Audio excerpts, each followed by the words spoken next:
नमस्कार, समाचार प्लस देख रहे हैं आप। आपके साथ मैं धर्मराज सिंह। साधु के वेश में शैतानी हरकतें करने वाला बाबा आज भी खुलेआम अपनी करतूतों को अंजाम दे रहा है।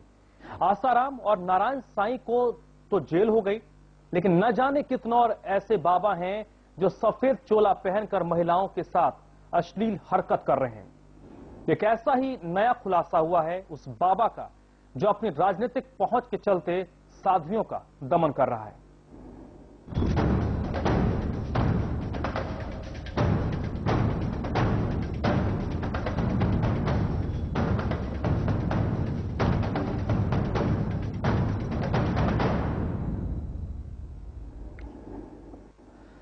अब जिस बाबा का खुलासा हम करने जा रहे हैं उसका ताल्लुक राजस्थान से है।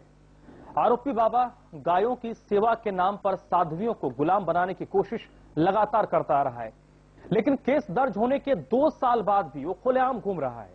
इस बाबा के अत्याचार की प्रकाष्ठा आसाराम से कम नहीं है।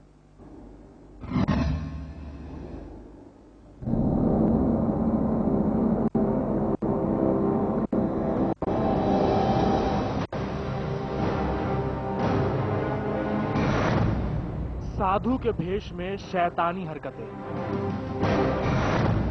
फिर कलंकित हो गया साधु समाज। एक और बाबा का अश्लील खुलासा।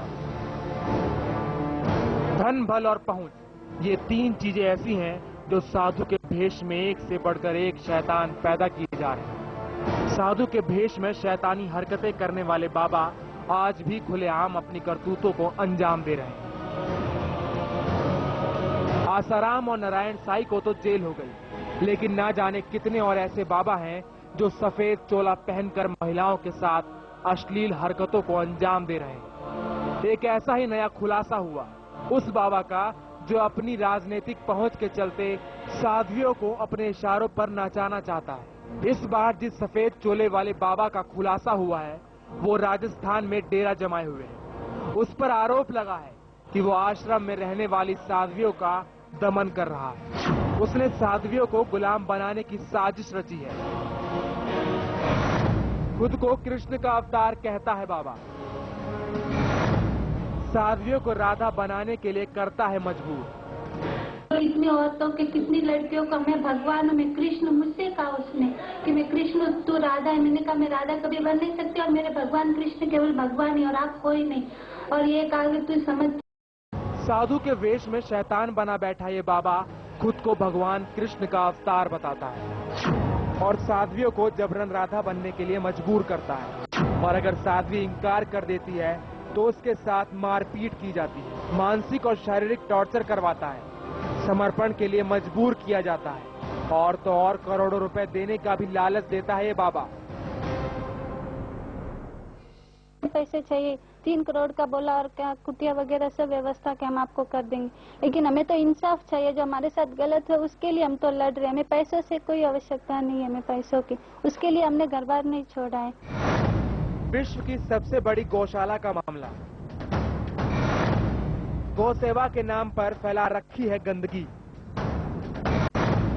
पथमेड़ा गोधाम या पाप का अड्डा। दरअसल ये पूरा मामला दुनिया की सबसे बड़ी गौशाला का है जो राजस्थान के जालौर जिले के सांचौर में स्थित है। पथमेड़ा गोधाम का नाम पूरी दुनिया में प्रसिद्ध है। इस जगह को गाय की सेवा के लिए जाना जाता है। बड़े बड़े साधु संत यहाँ आते हैं। राजनेता, मंत्री और बड़े बड़े अधिकारियों का यहाँ जमावड़ा लगा रहता है। गायों के नाम पर यहाँ देश से ही नहीं विदेश से भी करोड़ों का फंड आता है। पथमेड़ा गोधाम के बाबा पर संगीन आरोप। गुरुदत्त शरणानंद महाराज पर गंभीर आरोप। मैं कृष्ण तू राधा का हवाला देकर की अश्लील हरकतें।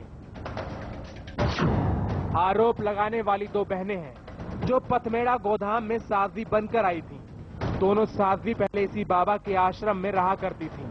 साध्वियों का आरोप है कि पथमेड़ा गोधाम के महाराज गुरुदत्त शरणानंद ने उनके साथ अश्लील हरकतों को अंजाम दिया है।